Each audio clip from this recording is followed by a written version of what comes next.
అందరికీ శుభాభినందనలు. ఆంగ్ల నూతన సంవత్సరంలో 2026లో అడుగు పెట్టేశాము. జనవరి మాసంలోకి వచ్చేసాము. ఈ జనవరి మాసంలో ఈ ధనుస్సు రాశి వారికి ఎలా ఉందో ఒకసారి పరిశీలిద్దాం. వీరికి జీవిత పాఠాలు నేర్పించే మాసంగా చెప్పుకోవచ్చు.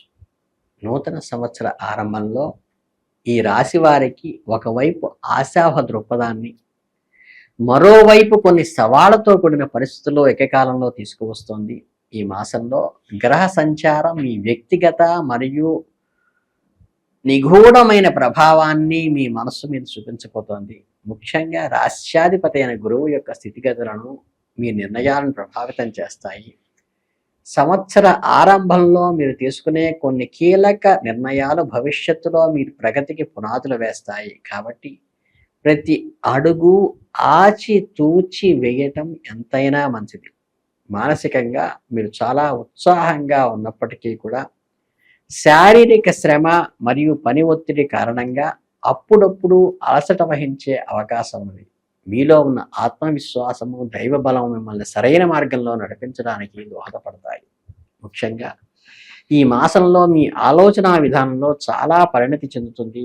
గతం కంటే భిన్నంగా ఆలోచించి సమస్యలకు పరిష్కారాలు కొనసాగుతాయి. అయితే గ్రహాల అనుకూలత పూర్తిగా లేనందువల్ల ఏ విషయాన్నైనా అతిగా ఊహించుకోకుండా, ఓవర్ ఎక్స్పెక్టేషన్ లేకుండా, ఇతరులపై డిపెండెన్సీ లేకుండా స్వశక్తిని నమ్ముకోండి. వాస్తవికంగా ప్రాక్టికల్గా ఉన్న నిజాలను స్వీకరిస్తూ సాగటం వల్ల ఈ నెల మీకు శ్రీరామ రక్షగా ఉంటుంది. ఆర్థికపరమైన విషయాలు లోతుగా పరిశీలిస్తే జనవరి మాసం ధనుస్సు రాశి వారికి ఆదాయపరంగా సంతృప్తికరంగానే ఉన్నప్పటికీ ఖర్చుల విషయంలో మాత్రం తీవ్రమైన అప్రమత్తతను అవసరమని గ్రహాలు హెచ్చరిస్తున్నాయి. చేతికి వచ్చిన డబ్బు ఏదో ఒక అవసర రూపంలో ఖర్చు అయ్యే సూచన మాత్రం స్పష్టంగా కనిపిస్తోంది. వాహనాల మరమ్మతులు కావచ్చు, కుటుంబ సభ్యుల ఆరోగ్యాల కోసం కావచ్చు, గృహ సంబంధిత అవసరాల కోసం కావచ్చు, వ్యాపార నిర్ణయాల కోసం కావచ్చు, ఉన్న ధన ప్రవాహం బాగానే ఉంటూ కూడా ఎక్స్పెండిచర్ అత్యధికంగా అయ్యే అవకాశం ఈ నెలలో స్పష్టంగా కనిపిస్తుంది. నెలాఖరు నాటికి మాత్రం కొంత సానుకూల దృక్పథం ఏర్పడుతుంది. స్టాక్ మార్కెట్లు, లాటరీలు, ఇతర స్పెక్యులేషన్ వ్యాపారాలలో డబ్బు పెట్టడం ఈ సమయంలో అంత శ్రేయస్కరం కాదు. ఎవరైనా స్నేహితులు, బంధువులు ఆర్థిక సహాయం కోరితే మీ స్తోమతను బట్టి మాత్రమే సహాయం చేయండి. లేదంటే భవిష్యత్తులో ఆ డబ్బు తిరిగి రావటం కష్టమే అవుతుంది. ఇక దీర్ఘకాలిక పొదుపు పథకాల్లో లేదా స్థితిపై ఫైనాన్షియల్ స్థితిగతులు చూసుకుంటూ, ప్లానింగ్ చేసుకుంటూ ఈ సెక్యూర్డ్గా ఉండి లాంగ్ టర్మ్ డిపాజిట్స్ మాత్రం పెట్టడం తప్పితే ఈ షార్ట్ టర్మ్లో మనకేదో అత్యధికంగా లాభం తెచ్చి పెడతాయని అన్సెక్యూర్డ్ వాటిలో పెట్టుబడి పెట్టబాకండి. ఉద్యోగుల జీవితం విషయానికి వస్తే ఏంటంటే ధనుస్సు రాశి ఉద్యోగస్తులకి కీలక మాసంగా మారుతుంది. ఏదైతే మీ ఆఫీసులో ముఖ్యంగా పై అధికారుల నుండి ఊహించని బాధ్యతలు మీద పడతాయి. అదనపు బాధ్యతలు అంటగట్టే అవకాశం ఉన్నది. కాకపోతే భవిష్యత్తులో పదోన్నతికి ఇది సహకరించవచ్చుమే కానీ ఇప్పుడు మటుకు ఓవర్ బర్డెనే అవుతుంది. మీకు ఆఫీసు రాజకీయాలకి కొంచెం దూరంగా ఉండటమే మంచిది. అనవసరమైన చర్చల్లో పాల్గొనకపోవటం మంచిది. మీ పనితీరుని విమర్శించేవారు ఉంటారు, కానీ వారి మాటలను పట్టించుకోకుండా మీ లక్ష్యాలపై దృష్టి పెడితే మంచిది. కొంతమంది స్థానచలనము లేదా శాఖాపరమైన మార్పులు జరిగే సూచనలు ఉన్నాయి. ఈ మార్పులు మొదట్లో ఇబ్బందిగా అనిపించినా కానీ దీర్ఘకాలంలో మీకు మేలు చేస్తాయి. ప్రభుత్వ ఉద్యోగాల్లో ఉన్నవారికి పనిభారం ఎక్కువగా ఉంటుంది. గౌరవ మర్యాదలకు లోటు ఉండదు. ప్రైవేటు రంగంలో ఉన్నవారు తమ నైపుణ్యాలను ఎప్పటికప్పుడు మెరుగుపరుచుకోవటం ద్వారా పోటీ ప్రపంచంలో నిలదొక్కగలుగుతారు.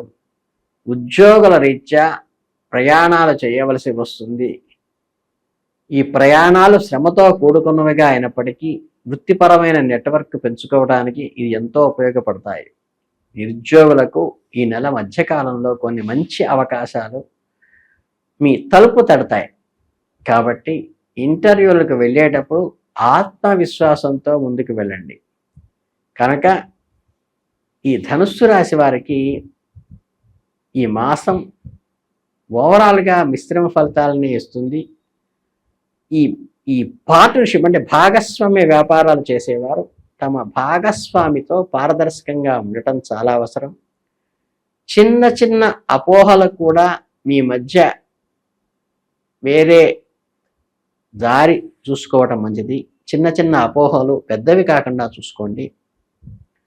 కొత్త వ్యాపార ఒప్పందాలు కుదుర్చుకునే ముందుకు నిపుణుల సలహా తీసుకోవటం, పత్రాలను క్షుణ్ణంగా చదవటం ముఖ్యం. ఈ మీ పోటీదారులు ఎవరైతే ఉంటారో మంచి కాంపిటీషన్ ఇస్తారు మీకు, వ్యాపారంలో కానీ, ఉద్యోగంలో కానీ, ప్రొఫెషన్లో కానీ. అలాగే రియల్ ఎస్టేట్ వ్యాపారంగా మాత్రం మార్కెట్ చాలా మందకొడిగా, అంటే ఈ కాంపిటీషన్ వల్ల చాలా అవకాశాలు మిస్ అయ్యే అవకాశం ఉంది. కాబట్టి పెద్ద పెట్టుబడులు పెట్టే విషయంలో వేచి చూడటం మంచిది. వినియోగదారుల అవసరాలను అర్థం చేసుకుని వాళ్ళు ఏది ఎక్స్పెక్ట్ చేస్తున్నారో మన నుంచి, ఏ సర్వీస్ కోరుకుంటున్నారో, ఏ రేట్ ఎక్స్పెక్ట్ చేస్తున్నారో చూసుకుని దానికి అనుగుణంగా ముందుకు వెళ్ళటం అనేది చాలా మంచిది. చక్కగా రియల్ ఎస్టేట్ రంగం వాళ్ళకి ఈ మంగళవారం పూట గనక వరాహస్వామిని దర్శనం చేసుకుంటే మంచి దోష నివారణ అయి ముందుకు వెళ్ళే అవకాశం ఉంది. అలాగే కుటుంబ జీవితం గురించి ప్రస్తావిస్తే జనవరి నెలలో గృహావతారణం సాధారణంగా ఉంటుంది, కానీ చిన్న చిన్న కలహాలు స్పర్ధలు వచ్చే అవకాశం ఉంది. ముఖ్యంగా ఇంట్లో కుటుంబ సభ్యులు అయిన వారు, తోబుట్టువులు, పిల్లలు కూడా మీ మీద మాట పట్టింపుతో వ్యవహరించే అవకాశం ఉంటుంది. కాబట్టి కోపాన్ని అదుపులో ఉంచుకోవడం చాలా ముఖ్యము. పని ఒత్తిడిని ఇంటికి తీసుకురావడం వల్ల కుటుంబ సభ్యులతో గడపడానికి సమయం దొరక్కపోతుంది. అంటే ఏంటంటే లైఫ్ బిజీ అయిపోతుంది, ఎంజాయ్మెంట్ తగ్గుతోంది, ఆర్థికంగా బర్డెన్ అవుతోంది, కానీ అప్రిషియేషన్ వస్తోంది, అధికారులు గుర్తిస్తున్నారు, అదనపు బాధ్యతలు నెత్తిన పెడుతున్నారు. దీనివల్ల ఏమవుతుందంటే కష్టే ఫలి అంటారు చూసారా, కష్టపడి ఆనందకరమైన ఫలితాన్ని పొందుతారు ఈ నెలలో.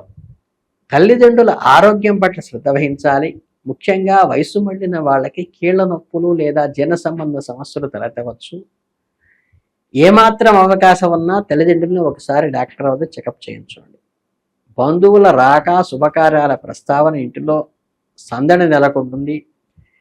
అవివాహితులకు వివాహ ప్రయత్నాలు ముమ్మరంగా చేసేటువంటి అవకాశం నెలలో కనిపిస్తోంది. అలాగే అన్నదమ్ముల మధ్య ఆస్తి సంబంధిత వివాహాలు కొంతవరకు మీకు ఇబ్బంది కలిగించేటువంటి అవకాశం ఉంది. ఈ విషయం అట పెద్దల సమక్షంలో కూర్చుంచి చర్చల ద్వారా సామరస్యపూర్వకంగా పరిష్కరించుకోవటం ఎంతైనా మంచిది. ఇక ధనుస్సు రాశి వారు ఈ నెలలో శారీరక, మానసిక ఒత్తిడికి లోనవుతారు. గ్రహ సంచారం కారణంగా గ్యాస్ట్రిక్ ట్రబుల్ వంటివి కానీ, లేదా మానసిక ఆందోళనకి సంబంధించినవి కానీ చిన్న అనారోగ్యం తలెత్తే అవకాశం ఉంది. పూర్తిగా సాత్వికాహారం తీసుకోండి. హౌస్ ఫుడ్కే ప్రిఫరెన్స్ ఇవ్వండి. రోజువారి దినచర్యలో యోగాను, ప్రాణాయామము, ధ్యానము, ముఖ్యంగా వాకింగ్ చేయటం వల్ల మానసిక అంటే ప్రశాంతత ఏర్పడుతుంది. వాహనాలు నడిపేటప్పుడు రాత్రి వేళల్లో, దూర ప్రయాణాలలో అత్యంత జాగ్రత్తగా ఉండాలి. చిన్నపాటి ప్రమాదాలు కూడా కలిగేటువంటి అవకాశం ఉంది. ఈ మహిళలు ఎవరైతే ఉంటారో వాళ్ళకి హార్మోన్ల అసమతుల్య అంటే డిజార్డర్ వచ్చేటువంటి అవకాశం ఉన్నది. అవసరమైతే వైద్యుడి సలహా తీసుకోవటం కూడా మంచిది. వృద్ధులకు చలికాల ప్రభావం వల్ల శ్వాసకోశ సంబంధమైన వ్యాధులు గురయ్యే అవకాశం ఉంది కాబట్టి తగు జాగ్రత్తలు తీసుకోండి.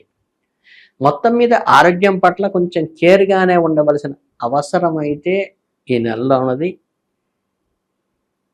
Precaution is better than cure.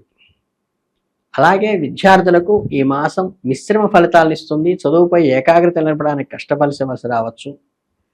చంచలత్వాన్ని తగ్గించుకోండి. కాంపిటేటివ్ ఎగ్జామ్స్లో అనుకోకుండా తెలిసిన వారి సహాయం లభిస్తుంది. వినోద కార్యక్రమాల్లోకి ఆకర్షితులు కాకుండా శ్రద్ధగా చదవండి.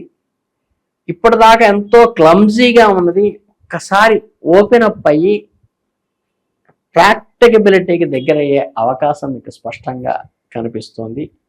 కనుక విద్యార్థులకు ఇది శుభపరిణామంగానే చెప్పవచ్చు. ఓవరాల్గా ఈ మాసం అంతా కూడా ఇటు ఆధ్యాత్మికంగా వృద్ధి వస్తోంది.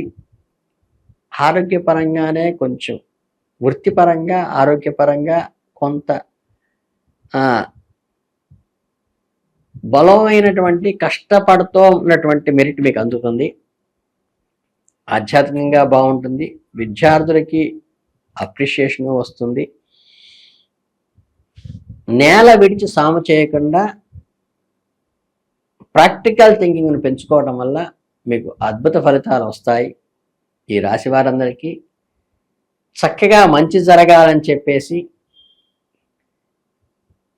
ఇష్టదైవారాధన వల్ల మీకు దైవానుగ్రహంతో